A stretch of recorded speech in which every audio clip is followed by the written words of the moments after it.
The number one question that property investors ask is, where should I buy?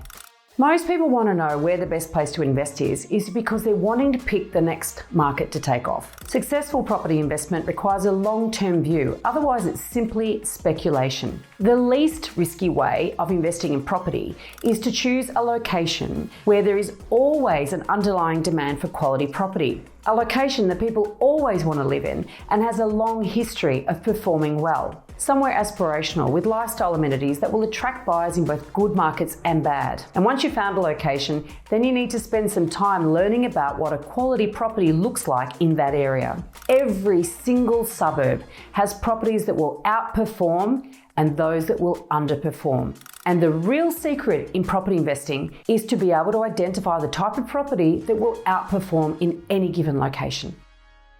But first, let's dispel the doubling myth. It's well accepted that Australian property doubles in value every 10 years. And you know what? If you lump in all the data for all the property in this country, that's 11 million dwellings, then yes, it does look like property doubles every 10 years. The problem is not every property doubles every 10 years. One of my favourite reports is CoreLogic's Pain and Gain report, and in the March 2023 quarter, 7.7% of people who sold a property did so at a loss, and 21% of those people had held that property between 8 and 10 years. So if they'd bought into that myth that property doubles every 10 years, they would have been sorely disappointed.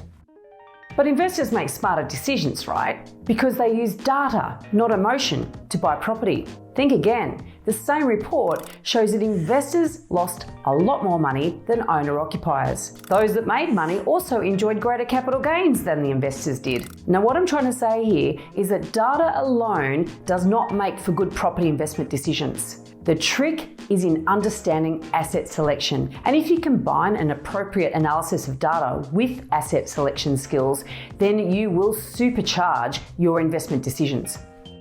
So if you're relying 100% on data to make your investment decisions, you are missing the biggest trick in the book. And I'd hazard that the majority of property professionals don't even truly understand this. But if you look in the data on every single suburb in Australia, you will find this plays out time and time again.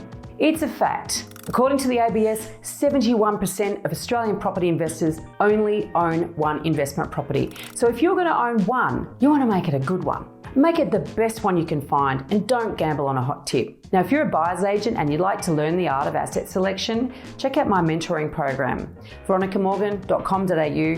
You'll find out all the details.